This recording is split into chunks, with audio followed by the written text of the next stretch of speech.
What's happening, SFL? Welcome to the latest episode of the Twinscrew Post. Today we're going to talk about the Week 1 wrap-up, Week 2 preview, the SFL Minor League update, the donation challenge, and we'll finish out with the Twinscrew 2-minute drill. So get your cotton candy and peanuts ready. Hope you enjoy the show. Finally, Week 1 of the SFL is in the books, and there were some fantastic games. If you watched Access Live tonight, Dave and his panel went through the games pretty thoroughly, but here's a quick review of what happened. The home teams were 7-4. Atlanta won on Friday night.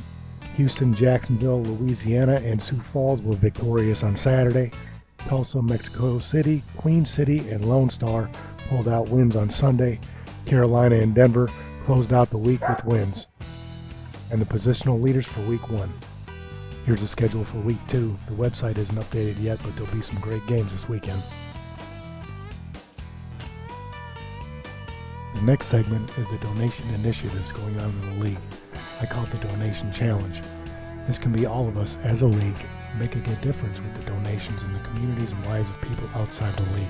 Therefore, if you're able, I challenge you to donate what you can. Many players and teams have chosen their charities, so if you have one, get it posted in the Discord.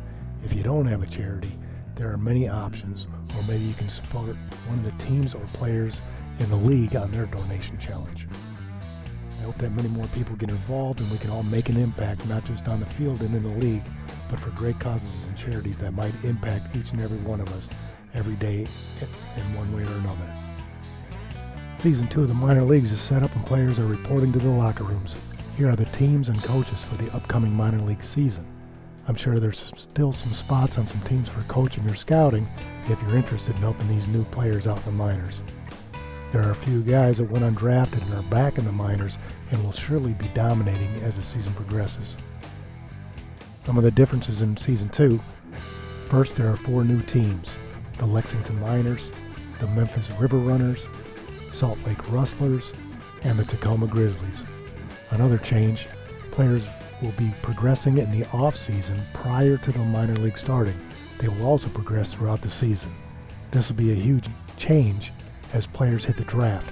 Their value will be how they progress the last couple of months. As always, my last segment is a Twinscrew 2-minute drill. Week 1 was fantastic. Some awesome games and had some great storylines that made them even more interesting.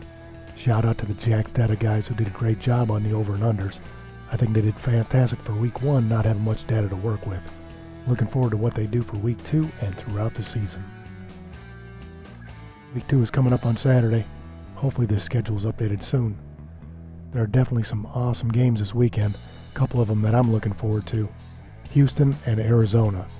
Interested to see what Eddie Gage comes up with after last week.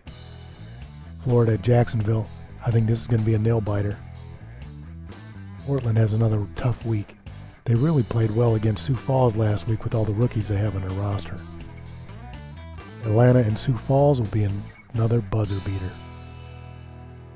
The season has started and things have gotten a bit busy for a lot of people, but the podcasters are still putting out content. My shout-outs to the podcasters: Coach Graven, Ashley Jackson, Kramer Jackman, Dave Access, Eddie Gage, Andre Krim, and Benjamin Warner. The podcast takes some work to get published. Much respect to all of you and all the work that you do. While you're looking around for content, don't forget to follow Cam Curtis and his Epic Esports on Twitter. If you're looking for somewhere to post your content, give Cam a shout so he can get it posted for you on Epic Esports. He's also working with the league, so most of the content can be run through the proper channels and hopefully posted by the league as well. Johnny Pickler's Survivor poll is in full swing. It was pretty rough for a few of us. Good luck to those of you still in or buying back in this week. One last plug for the minor leagues. A lot of new players have already come in. Show some love and help them out. That's it for this week's episode of the Twinscrew Post. Hope you enjoyed. I hope you found it somewhat informative and that you'll come back for my next show. Now that the minors have started and the season has started, things are going to get deep. Things are going to get exciting and there'll be a lot of content to put out. See ya.